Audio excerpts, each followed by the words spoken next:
Fala galera, beleza? Aqui é o Demir do canal A23 Gameplay.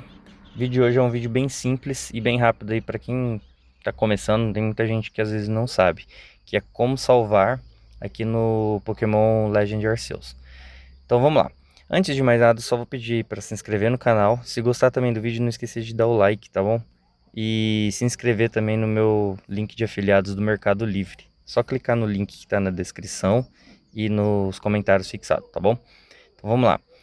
Primeira coisa que você vai ter que fazer, né? Tá com o jogo aberto aqui, é apertar o botão direcional para cima.